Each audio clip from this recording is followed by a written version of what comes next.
Bueno, pues qué bueno estar aquí otra vez. Somos más pocos que siempre, pero eh, pues la experiencia que nosotros vivimos, donde nos reunimos, es que la mayor parte de las veces, la mayoría de las veces, éramos menos que los que estamos aquí. Y también estudiábamos la palabra, también partíamos el pan y pues nos animaba mucho aquella promesa que el Señor tuvo cuidado de decir, donde hay dos o tres congregados en mi nombre, allí estoy yo en medio de ellos. Y siempre me ha maravillado que lo haya dicho y que haya quedado consignado, porque eso nos ha traído mucha paz. Cuando estamos pocos, cuando somos dos familias, no, nada más, el Señor ahí.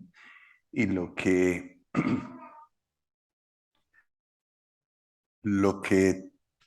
la razón de ser del cielo es que Él está allí. La razón de ser de una reunión es que Él esté en medio. Entonces, si Él está, somos multitud. Y si cada uno de nosotros es un cero y Él se pone delante como un uno, imaginaos qué cifra se hace.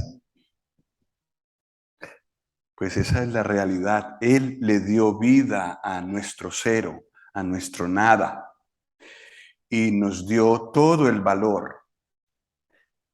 Por eso, eh, bueno,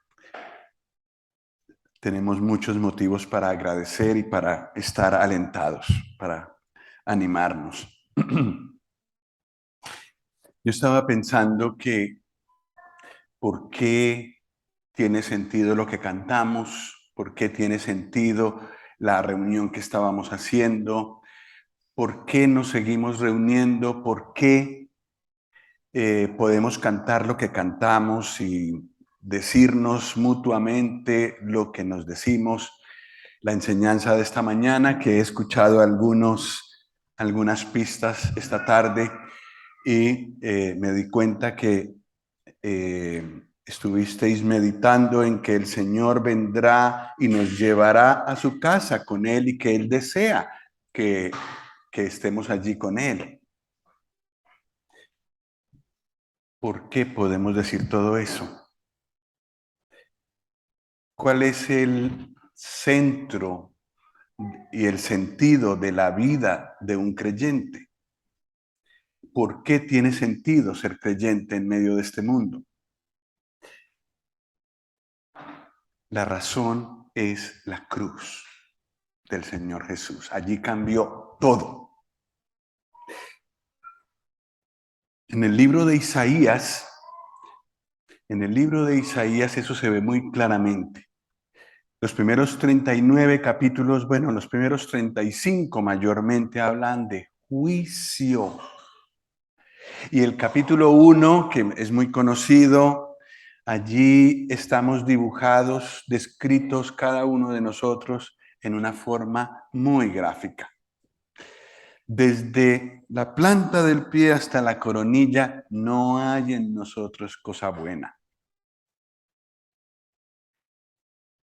Pero resulta que Isaías 66, bueno, antes, como el 64, termina con un cielo nuevo y una tierra nueva. Y a lo largo de todo el libro de Isaías el Señor ha ido mostrando glorias futuras. ¿Dónde, en qué se basan? ¿Dónde está el cambio? El cambio está en la cruz, que en el Antiguo Testamento y sobre todo en el libro de Isaías, pues no está dicho de esa manera, pero sí está muy, muy gráficamente mostrado en Isaías 53. Creo que hemos visto en el pasado que Isaías significa la salvación es de Jehová. El nombre Isaías tiene ese significado. La salvación es de Jehová, cosa que para nosotros es un hecho, lo tenemos claro. Y ahora en la reunión que acabamos de terminar, hablamos del nombre del Señor. Una de las canciones hablaba de "oh nombre". El nombre de Jesús. ¿Qué significa Jesús? ¿Alguno lo recuerda?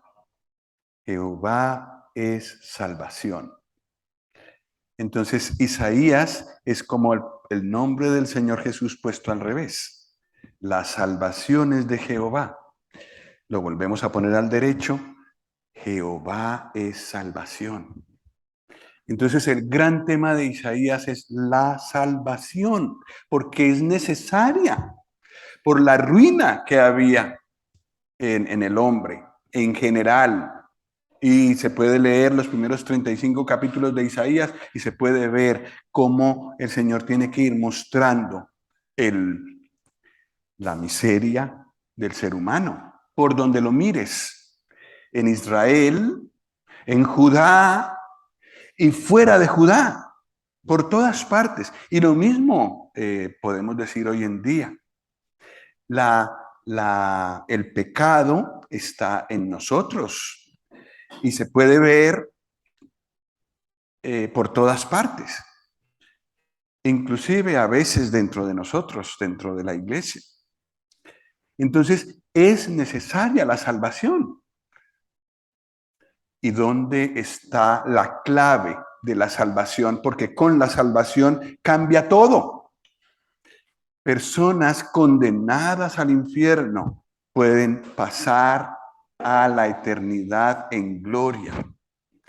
Personas que antes iban a la condenación, ahora pueden cantar, pueden hablar a boca llena en la casa del Padre. Muchas moradas hay. Voy a preparar lugar para vosotros y cuando vuelva, vendré y os tomaré a mí mismo para que donde yo estoy, vosotros también estéis. Para nosotros eso es una esperanza gloriosa, pero no es que la merezcamos. En algún momento cambió nuestra eternidad y fue en la cruz. En la primera parte de Isaías solo se ve mayormente juicio, pero a partir del capítulo 40 se ve esperanza, consuelo, gozo, paz. Y entonces Isaías 40 empieza a escalar y nos presenta el primer canto del siervo. Es como presentando al siervo, al Señor Jesús. Luego sigue un poco más y en el capítulo 49 sigue subiendo y nos lo presenta a Él, mostrándonos que no solamente traerá salvación a Israel, sino también a todas las naciones. Luego seguimos con el capítulo 50, subiendo y allí vemos al Señor Jesús como el modelo de aprendiz. Y finalmente llegamos al punto más alto, su sacrificio en la cruz. A partir de allí, cuando vemos Isaías 53, empezamos a descender, pero solo a ver consecuencias de lo que pasó allí. Así que para Dios, la cruz también es un momento en el que cambió todo. Él pudo expresar lo que su corazón de amor quería. Él pudo salvarnos. Y la casa del Padre estará llena. Hay moradas suficientes. Y la casa del Padre estará llena. ¿Por qué? Porque el Hijo vino y fue a la cruz. Entonces, el pasaje que vamos a considerar es el punto más alto de Isaías. Y pues le he pedido al Señor que que, que podamos ver esta realidad. El canto 4 habla del sufrimiento y de la gloria del siervo de Dios. Hemos estado hablando en estas cuatro sesiones acerca del siervo de Jehová. Pues en el cántico 4 tenemos la cumbre. En el canto 1, el siervo es presentado. Hemos visto la ternura y potencia del siervo. En el canto 2 hemos visto la perseverancia de él a pesar del aparente fracaso. Hemos visto la misión del siervo descrita y también se ha presentado todo su alcance. En el canto 3 hemos visto al siervo como el aprendiz modelo y también hemos visto el principio de dolores del siervo. Hemos visto Getsemaní y lo hemos visto en el pretorio. Y también hemos visto que cada persona debe tomar una decisión. Uy, qué mal quedó allí decisión. Es solo con una C. Cada persona debe tomar una decisión respecto a él. Ya desde este canto 3 se dice, cada persona tiene que posicionarse respecto al Señor.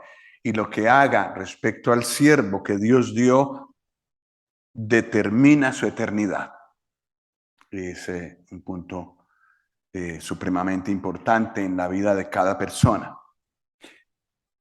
Pues ahora veremos el canto 4 y es curioso que empiece por aquí. Dijimos que el Isaías 53 habla mayormente de los sufrimientos del Señor, entonces sorprende que empiece así. Pero esa es la verdad. Isaías 53.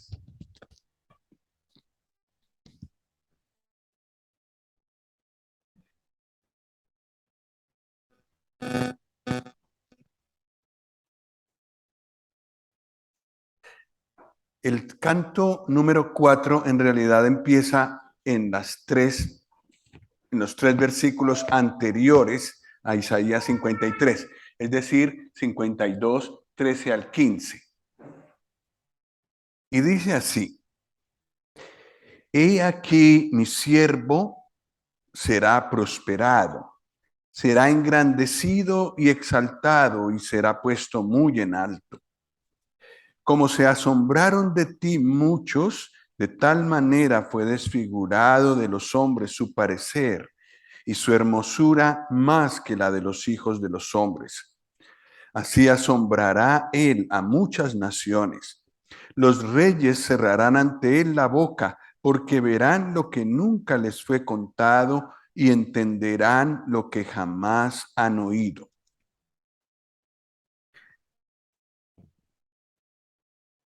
El versículo 13 habla de la prosperidad, el engrandecimiento y la exaltación del siervo.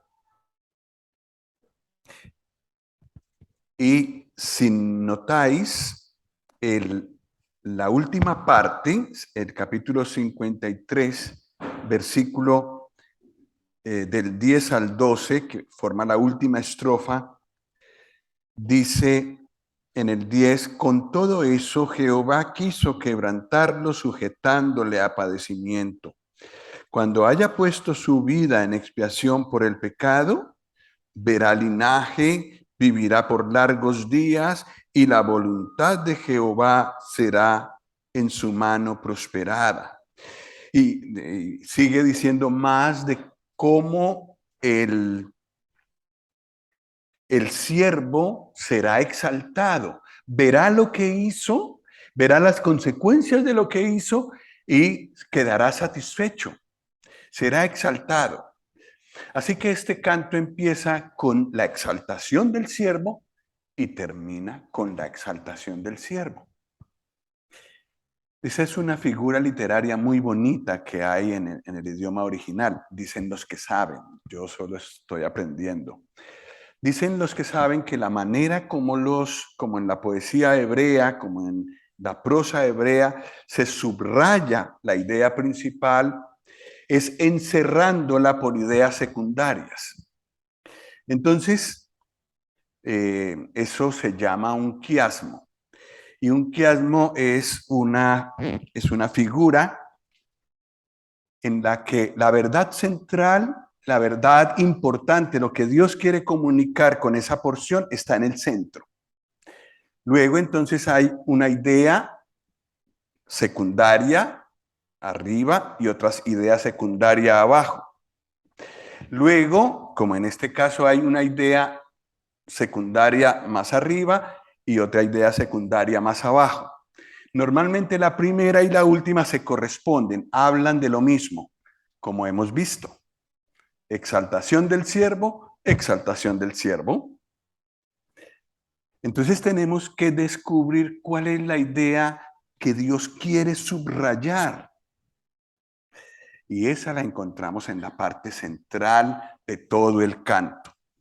Y vamos a ir por partes. Vamos a centrarnos en este momento en la primera estrofa, la que hemos leído, capítulo 52, versículos 13 al 15.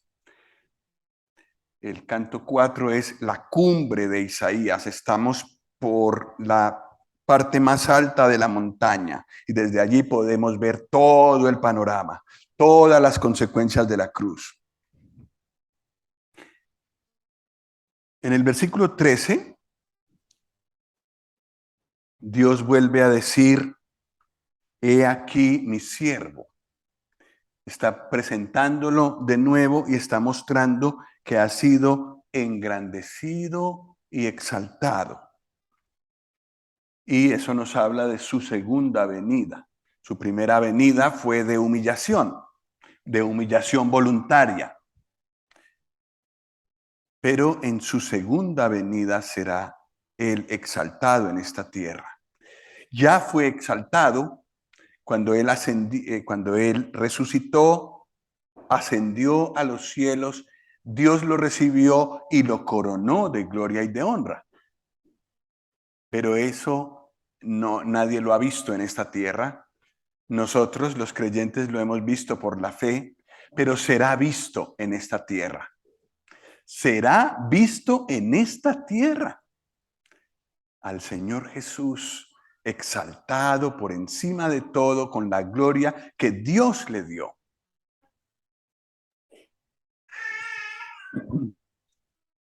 En el versículo 14 dice, como se asombraron de ti muchos, de tal manera fue desfigurado de los hombres su parecer y su hermosura más que la de los hijos de los hombres.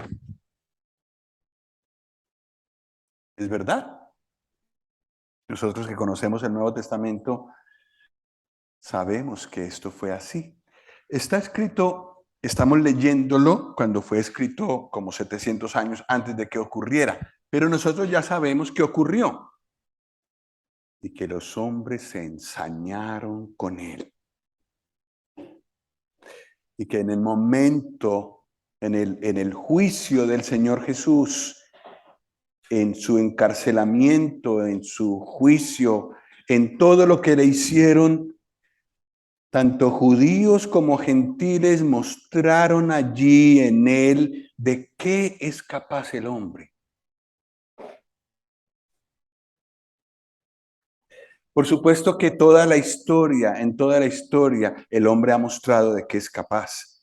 Pero allí hubo una concentración de maldad tal que inclusive dos enemigos que se odiaban se amistaron ese día. Herodes y Pilato. ¿En qué estaban tan de acuerdo esos dos archienemigos? En que ambos eran enemigos del Señor Jesús. Y no solo ellos, los soldados se ensañaron contra el Señor y le hicieron cosas lo peor que se les ocurrió, lo hicieron.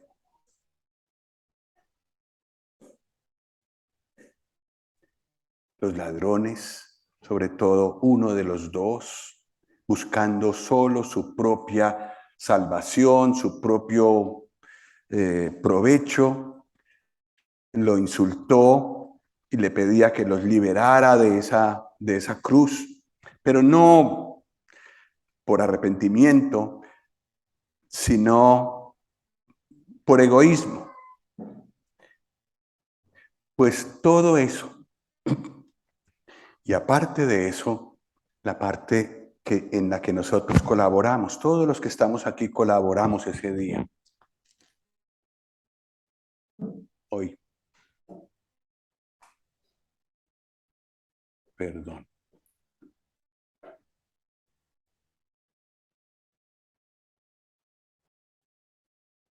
era aquí.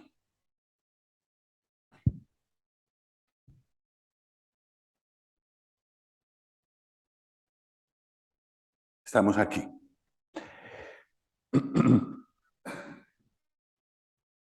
Yo estaba haciendo una acusación muy grave y disculpadme si os sentís ofendidos. Esa acusación va primero para mí. Yo colaboré en la cruz del Señor Jesús con una cantidad enorme de pecados. Y todos los que estamos aquí, los que hemos reconocido al Señor y los que no, todos colaboramos con nuestros pecados para que Él sufriera allí en la cruz. Así que en ese momento hubo una gran concentración de maldad, de la maldad humana sobre el Señor Jesús. Y de tal manera fue desfigurado su parecer y su hermosura más que la de los hijos de los hombres. Él estaba en la flor de la vida, 33 años, pero fue desfigurado y no se pudo ver más su hermosura. Todos colaboramos con esto. Y eso nos habla de su primera venida. Claro, su primera venida fue así, en humillación. Bueno, pues de la manera tan impresionante como fue desfigurado y como fue maltratado y como el mal se ensañó sobre él, que es aterrador verlo, que es aterrador leerlo, nosotros lo podemos leer, pues así, dice el versículo 15, asombrará él a muchas naciones. Los reyes cerrarán ante él la boca porque verán lo que nunca les fue contado y entenderán lo que jamás habían oído. Entonces, de la misma manera que asombró su sufrimiento, asombrará su gloria en su segunda venida. De por sí ya nosotros podemos, nos dice Hebreos 2, que nosotros ya podemos contemplar al Señor Jesús en la gloria, coronado de gloria y de honra a causa del padecimiento de la muerte. Ese engrandecimiento ya empezó y delante de Dios es una realidad. Pero será mostrada en esta tierra que lo rechazó con todas sus fuerzas, con todo su poder. Esta misma tierra lo verá reinar en gloria y tendrá que someterse a él. Toda rodilla se doblará y toda lengua confesará que Jesucristo es el Señor, quiera o no. El único momento en que se puede confesar eso voluntariamente es ahora, antes de que llegue su gloria. Para cuando llegue su gloria ya no habrá posibilidad de salvación. Ahora, confesando voluntariamente que Él es el Señor de mi vida y mi Salvador, puedo tener la vida. Pues de esto habla esta primera estrofa. Vamos con la segunda. Aquí Hemos hablado antes de la exaltación del siervo, pues aquí vamos a hablar de la humillación del siervo. Versículos 1 al 3. ¿Quién ha creído a nuestro anuncio? ¿Y sobre quién se ha manifestado el brazo de Jehová? Subirá cual renuevo delante de él y como raíz de tierra seca. No hay parecer en él ni hermosura. Le veremos más sin atractivo para que le deseemos. Despreciado y desechado entre los hombres, varón de dolores, experimentado en quebranto. Y como que escondimos de él el rostro, fue menospreciado y no lo estimamos. Entonces aquí empezamos a ver la humillación del siervo. En el versículo 1 habla de personas que creen este anuncio, que creen lo que sigue, que creen el anuncio del Evangelio. ¿Y qué pasa con ellos? Sobre ellos se manifiesta el brazo de Dios, el brazo potente de Dios salvándole. ¿Cómo más puede una persona ser salva?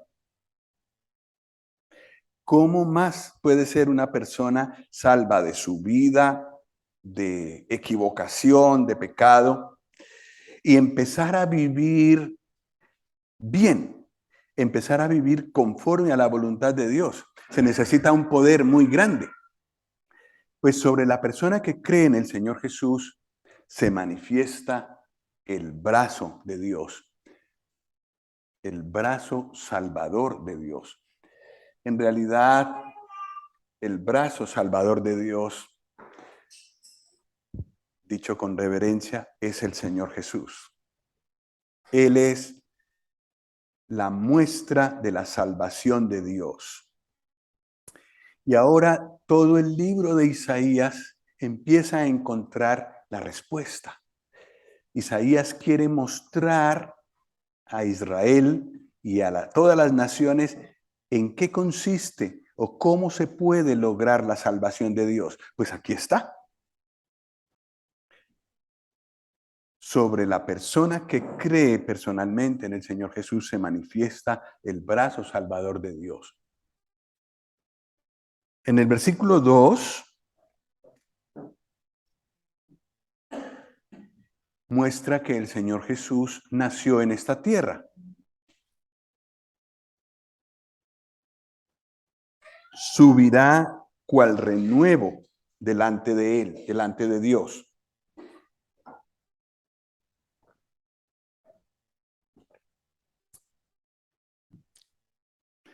Eso es muy interesante. ¿Cómo mandó Dios al Salvador a esta tierra? Naciendo de una virgen, como un niño, como un bebé dependiente, con los 9 meses de gestación normales, creciendo en el vientre de su madre y naciendo como un bebé. Eso sí, como un renuevo, es decir, como un retoño de algo que ya había, la familia de David. El Señor Jesús perteneció como hombre a una familia como cualquiera de nosotros, como un renuevo. Sí, Israel fue cortado. El momento en el que el Señor Jesús vino estaba bajo el yugo romano, no era nación independiente en sí. Parece que todo estuviera muerto, como aquel que corta un árbol. Cayó, era muy grande, muy grueso, muy alto, muy frondoso, pero cayó. Nosotros sabemos por qué Israel cayó. Cayó por el pecado. Y entonces la pregunta es, ¿no queda esperanza? ¿Ya Dios no puede volver a mirar a ese pueblo a causa de su infidelidad? Pues el Salvador del mundo vino de ese pueblo. por el que nadie daba un céntimo.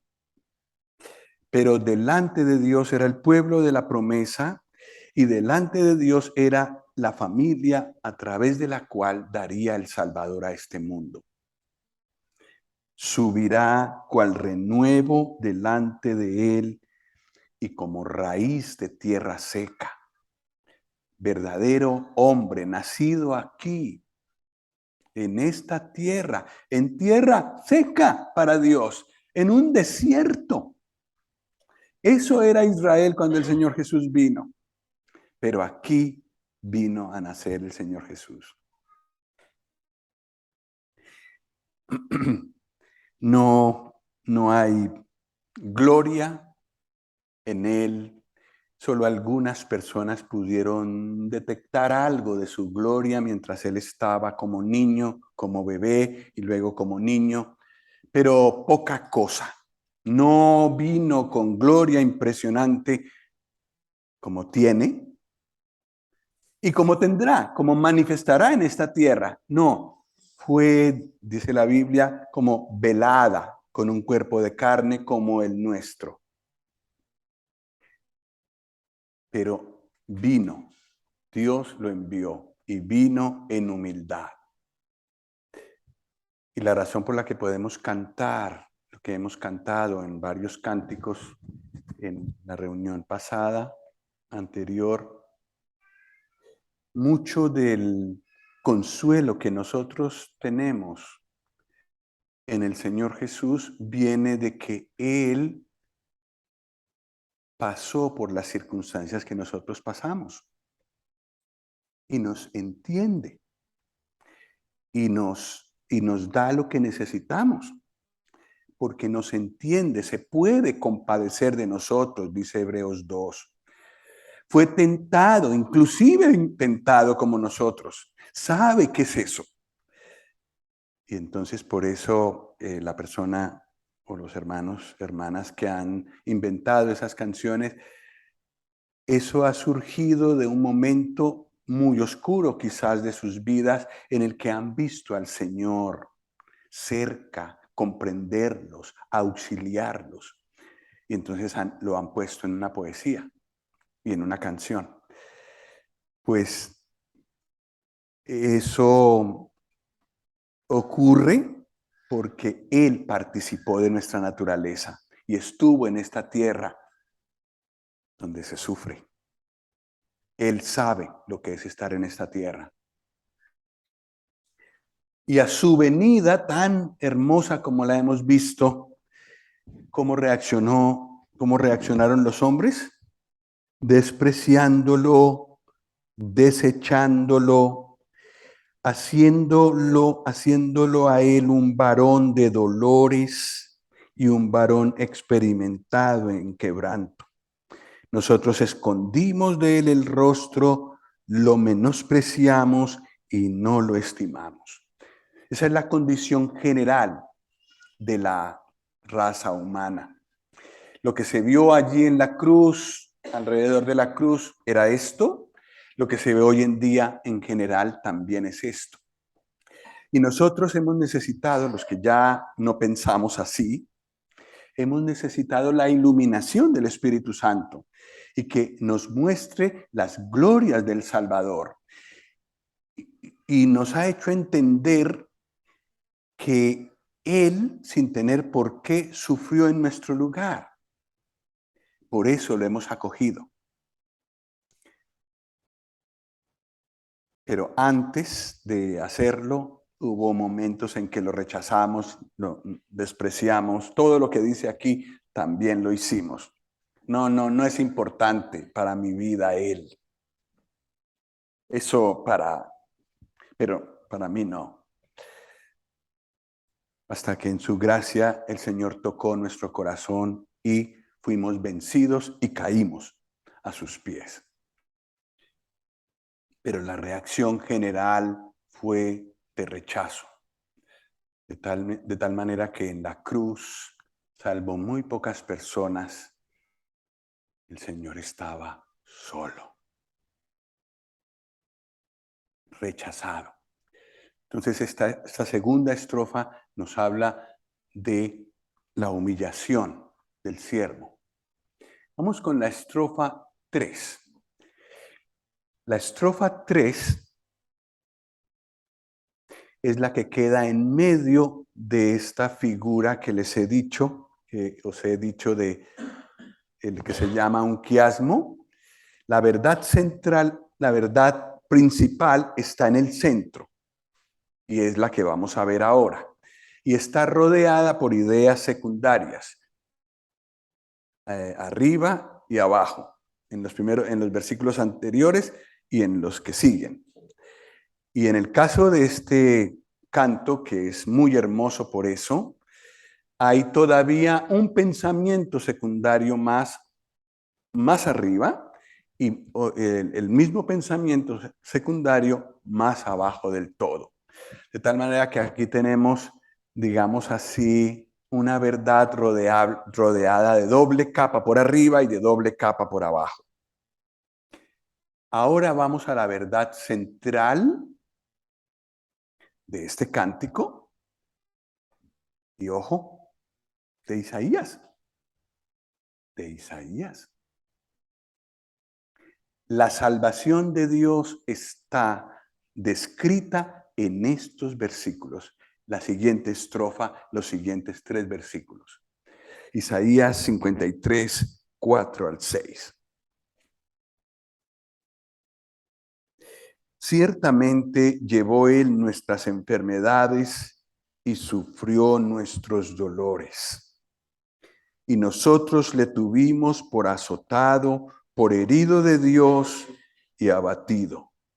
Mas él herido fue por nuestras rebeliones, molido por nuestros pecados.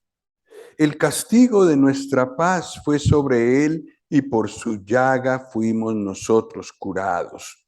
Todos nosotros nos descarriamos como ovejas, cada cual se apartó por su camino, mas Jehová cargó en él el pecado de todos nosotros.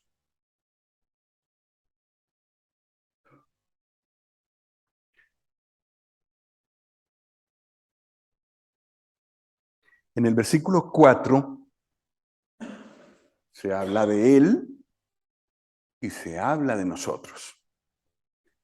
Él llevó nuestras enfermedades y sufrió nuestros dolores.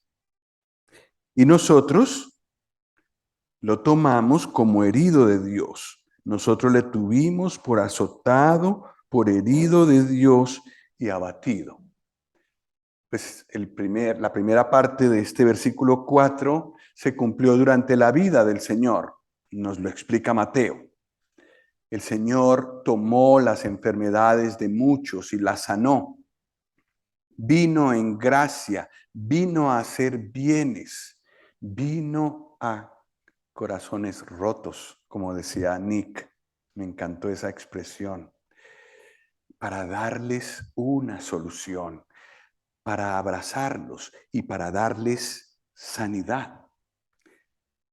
Y entonces a eso dedicó sus 3 años de ministerio antes de ir a la cruz, haciendo bienes a cantidades de personas que se acercaban a él. Sin embargo, en la cruz, los seres humanos, y lo dijeron también, no solamente lo sintieron, sino lo dijeron, lo tomaron como azotado, como herido de Dios y abatido. Y eso es impresionante. En la última semana de la vida del Señor y sobre todo cuando fue apresado y todo lo que siguió hasta el momento de su crucifixión, luego las 6 horas que estuvo colgado en la cruz, podemos entender que esa multitud que había allí, que gritó lo que gritó, que deseó lo que deseó, fue beneficiada. Muchos de ellos probablemente tenían algún familiar que el Señor había sanado y que había tenido sanidad en su corazón, había cambiado su vida completamente. Y es posible imaginarnos que de todas esas familias que habían recibido tanto bien, hubiera resultado una multitud gritando lo que gritó en la cruz. Pues esa es la realidad. Y eso nos retrata como seres humanos. Si un creyente, aún un creyente, no se mantiene cerca del Señor, puede llegar a olvidar o puede llegar a despreciar la salvación que ha recibido, la gracia del Señor, la sanidad, el cambio que hizo en su vida. Por eso la necesidad de mantenernos cerca de Él, caminar con Él, porque podemos hacer lo que hizo esta multitud. Pues esto nos lo pinta este versículo 4.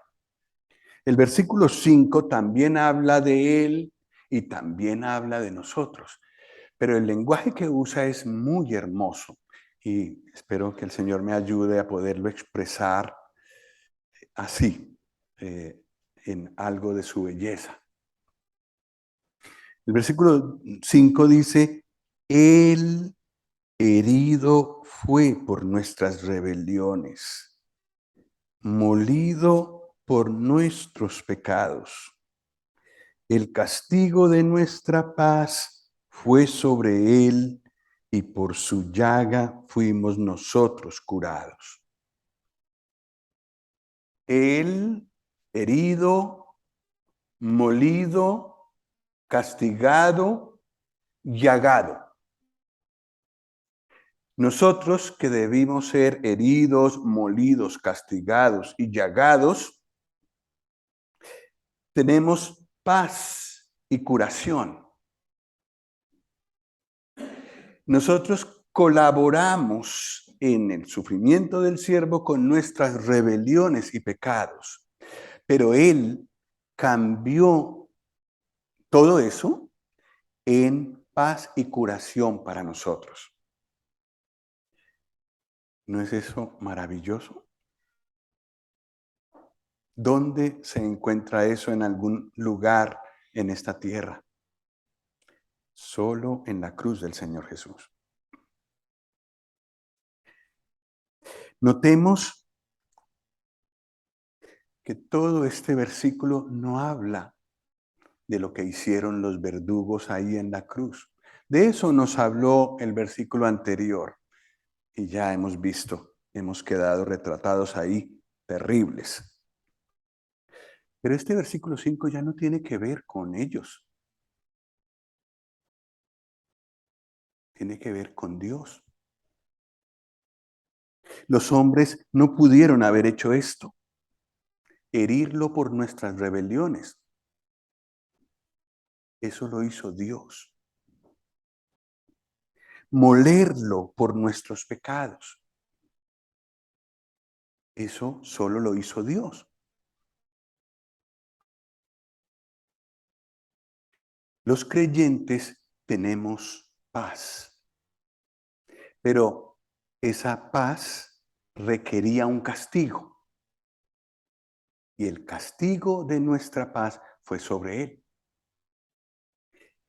Y también nuestro corazón quebrantado, roto, necesitaba ser sanado. Por su llaga fuimos nosotros curados. En ese versículo queda resumido, digamos así, lo que el Señor Jesús hizo y lo que éramos nosotros. En ese versículo está claramente mostrada la sustitución. Nosotros merecíamos lo que Él padeció, pero Él lo padeció en nuestro lugar. Se puso en nuestro lugar y fue nuestro sustituto. Vamos al versículo 6. Todos nosotros nos descarriamos como ovejas, cada cual se apartó por su camino, mas Jehová cargó en él el pecado de todos nosotros. Aquí empieza hablando de nosotros, descarriados y apartados de Dios. Isaías 1. Descarriados y apartados de Dios. Y no solamente Isaías 1, Romanos 1, que nos deja también muy mal. Una fotografía muy exacta del corazón humano, pero hiede. Así éramos. Pero Él recibe de parte de Dios el pecado de todos nosotros. Dios cargó en Él el pecado de todos nosotros. Esta expresión es única. Solo está aquí. Que Dios haya tomado los pecados nuestros y los haya puesto encima en el Señor Jesús, que los haya cargado en Él, que los haya cargado en la víctima sustitutoria. Eso solo ocurre aquí. El Señor Jesús recibe de parte de Dios el pecado de todos nosotros. Este es el mensaje central de Isaías 53 y de este canto. Es hacia este punto hacia donde hemos ido con los 3 anteriores cánticos. Presentado el siervo de Dios en excelencia de trabajo, en las consecuencias que tendrá su venida, pero el punto central está aquí. Un mensaje maravilloso para cada judío que cree.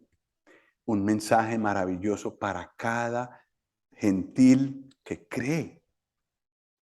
Su pecado quedó allí y su paz también fue encontrada allí, como hemos visto. Bueno, vamos con la estrofa 4, los versículos 7 al 9.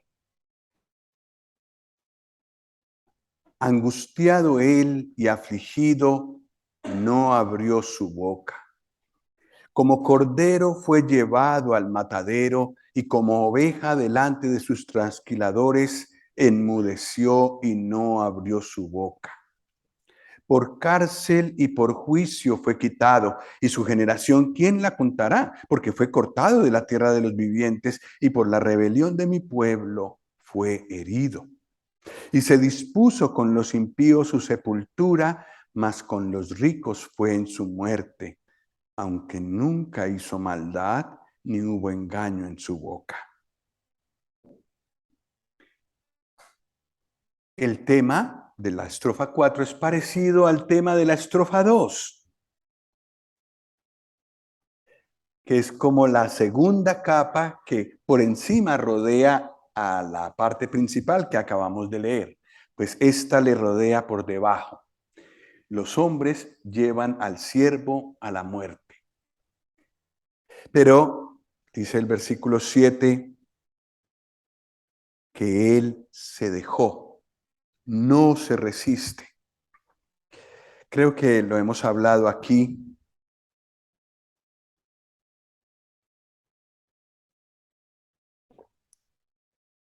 Que la decisión de la cruz fue tomada en Getsemaní. Allí el Señor Jesús dijo, aquí estoy. No se haga mi voluntad, sino la tuya. Entonces, ya los hombres vinieron por él y lo encontraron. Él se entregó, él puso sus manos y fue apresado porque él lo dejó. No se resiste para ser llevado a la muerte. fue angustiado, fue afligido, fue llevado al matadero como una oveja delante de sus trasquiladores, enmudeció y no abrió su boca. Y recuerdo, no sé si he contado esto, disculpad si lo repito, pero en un campamento de jóvenes en Colombia mataron un cordero. Y la idea era que las cámaras, en aquel entonces los teléfonos no eran tan inteligentes como ahora, que todos los jóvenes retrataran y miraran lo que pasaba mientras llevaban a ese cordero al matadero y luego pues serviría de comida en el campamento. Y la experiencia fue traumática para algunos. Y efectivamente comprobaron que un cordero no se resiste, va mansamente hacia la muerte, como que se deja.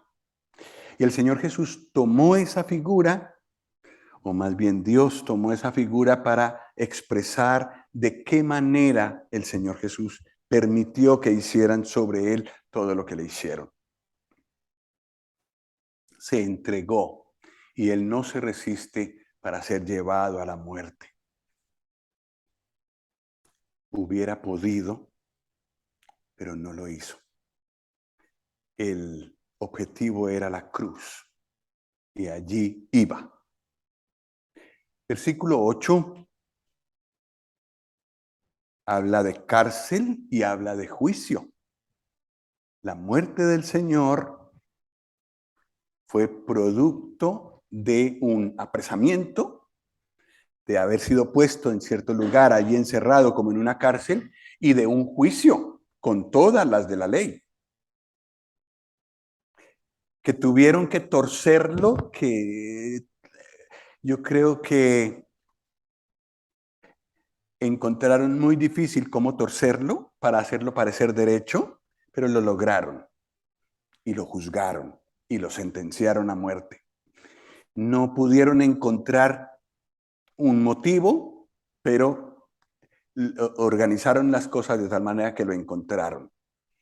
Y fue juzgado y sentenciado como culpable a muerte. Es reo de muerte, llegaron a decir. Llevado a la muerte mediante juicio, y también fue cortado de la tierra de los vivientes, fue cortado joven, en la mitad de sus días. ¿Cierto? Yo creo que muchos de nosotros ya hemos superado la edad a la que él murió. Él fue cortado en la mitad de sus días.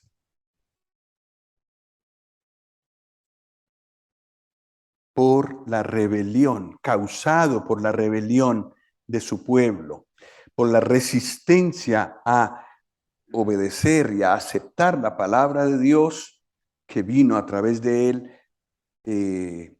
el pueblo lo entregó y lo hirió por manos de soldados romanos. Versículo 9.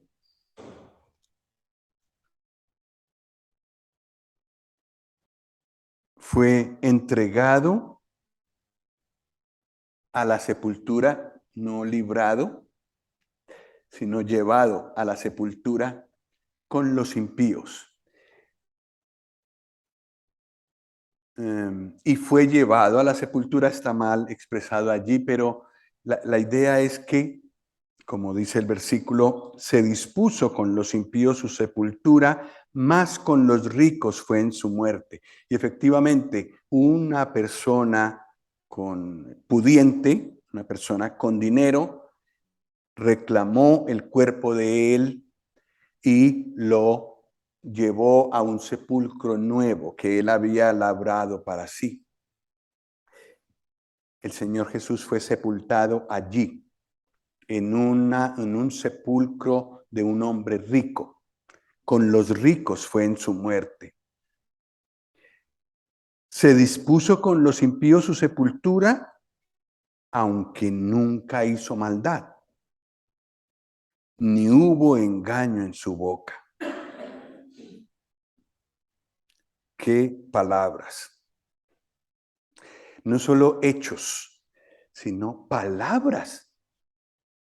Tan fácil como es engañar con las palabras, ¿verdad? Y nosotros qué cuidado necesitamos tener para no pecar con nuestros labios. Es difícil, pues en él no fue encontrado engaño. En su boca no fue encontrado, no fue encontrado engaño. Puro, puro en todo y puro con toda comprobación, hasta aceptando el juicio de la persona más crítica. Y sin embargo, organizaron todo para juzgarlo y para disponer con los impíos su sepultura. Es posible que, bueno, esto lo oí de un hermano y tiene sentido, que los que eran crucificados eran lanzados como a una fosa común. Pero José de Arimatea se adelantó a todo, y tan pronto pudo, pidió el cuerpo del Señor. Fue un atrevimiento de su parte, pero también tenía cierta influencia, probablemente, y entonces logró que le dieran el cuerpo del Señor Jesús, y entonces no fue enterrado allá, donde el resto de los otros que estaban ahí colgados, sino en su sepulcro nuevo. Dios organizó que las cosas fueran así, con todo decoro. Vamos ahora a la última estrofa. La estrofa 5. Isaías 53, del 10 al 12. Con todo eso, Jehová quiso quebrantarlo, sujetándole a padecimiento. Cuando haya puesto su vida en expiación por el pecado, verá linaje, vivirá por largos días, y la voluntad de Jehová será en su mano prosperada. Verá el fruto de la aflicción de su alma y quedará satisfecho. Por su conocimiento justificará mi siervo justo a muchos y llevará las iniquidades de ellos. Por tanto, yo le daré parte con los grandes y con los fuertes repartirá despojos, por cuanto derramó su vida hasta la muerte y fue contado con los pecadores, habiendo él llevado el pecado de muchos y orado por los transgresores. Como he dicho al principio, esta estrofa habla de la exaltación del Señor. Habla de las consecuencias de su sacrificio. Igual que la primera estrofa, los últimos versículos del capítulo 52. En el versículo 10 nos dice: con todo eso Jehová quiso quebrantarlo, sujetándole a padecimiento. Aquí nuestros ojos son elevados. La cruz era un propósito de Dios. Dios quiso quebrantarlo y sujetarlo a padecimiento.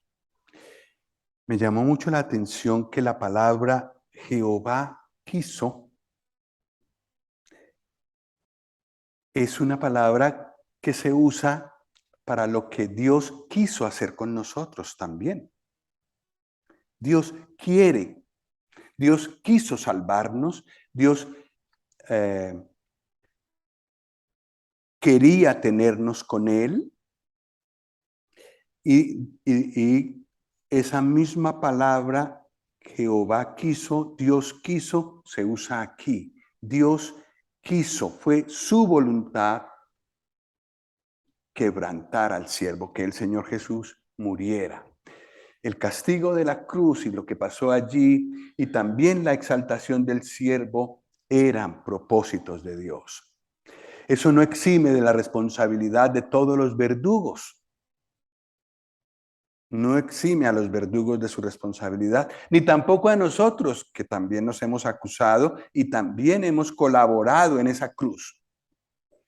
Causamos las tinieblas del Señor, desde las 12 del mediodía hasta las 3 de la tarde. Todos nosotros tenemos esa responsabilidad. Sin embargo, Dios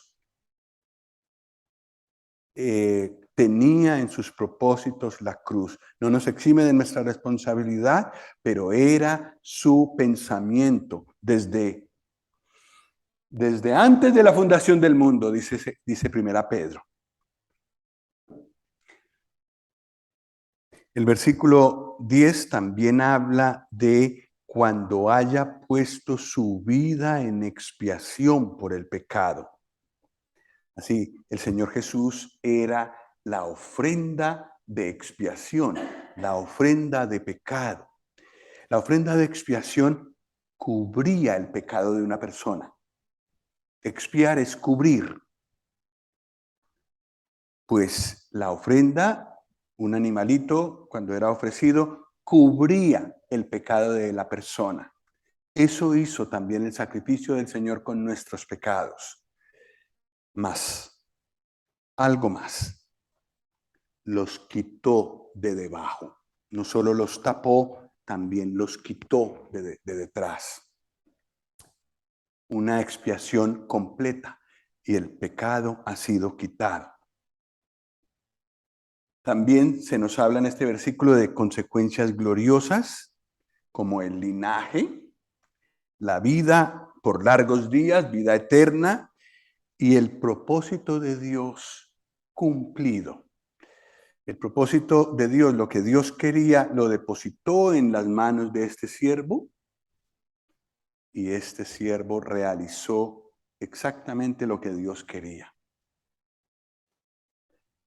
Maravilloso. El único hombre que ha hecho eso, que Dios le ha entregado su propósito, sus pensamientos, sus diseños, y él los ha ejecutado al pie de la letra sin faltar nada. Eso es lo que ha hecho el Señor Jesús con su obra en la cruz. Y claro, entonces ahora en el versículo 11 dice, verá el fruto de la aflicción de su alma y quedará satisfecho. Satisfecho con lo que ha hecho. Y en adelante Isaías mostrará muchas de las consecuencias de esa obra. El Señor ve con satisfacción las consecuencias de lo que Él hizo en la cruz. Por su conocimiento justificará a muchos. Conocerlo, pero no solo mentalmente, sino con el corazón, recibirlo, justifica. Y la justificación es una cosa impresionante. Impresionante. ¿Cómo una persona pecadora puede llegar a ser declarada justa delante de Dios, del Dios puro, santo? No hay ninguna manera. Pues la justificación es nada más y nada menos que aquel que ha llegado a los pies del Señor Jesús, que lo ha recibido en su corazón, que ha recibido su perdón, es declarado justo delante de Dios, como si nunca hubiera pecado. Le ha sido puesto un vestido de salvación, un vestido puro como el que se podía ver en la vida del Señor Jesús. Eso es justificación y eso es impresionante. Como ahora no lo vemos tanto, nos cuesta trabajo verlo, no lo gozamos tanto. Pero yo creo que en el cielo, cuando entremos y veamos que estamos allí realmente, y nos preguntemos por qué estamos allí y veamos la blancura que se corresponde con toda la atmósfera celestial, entenderemos la maravilla de la justificación. La maravilla de haber sido perdonados y librados de todo lo malo y todo lo que impedía que pudiéramos alguna vez soñar con entrar en el cielo. Por su conocimiento justificará mi siervo justo a muchos.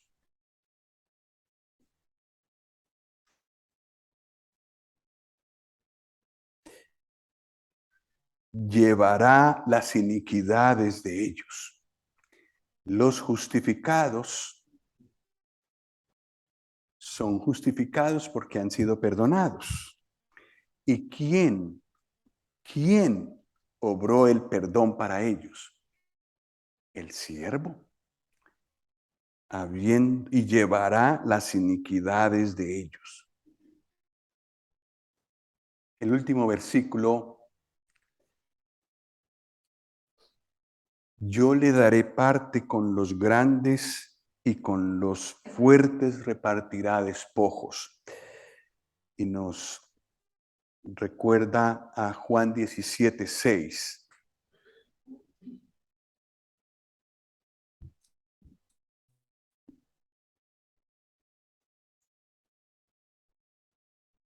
Bueno, en realidad, no solamente el versículo 6, podemos leer 5 y 6.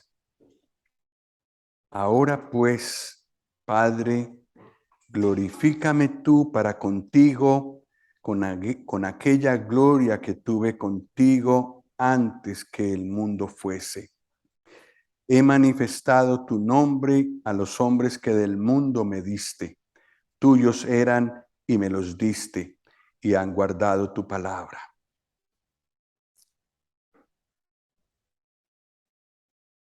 A esta petición de ser glorificado, Dios respondió: sí. El Señor Jesús había glorificado a Dios en esta tierra, lo glorificó en la cruz y después Dios lo exaltó hasta lo sumo,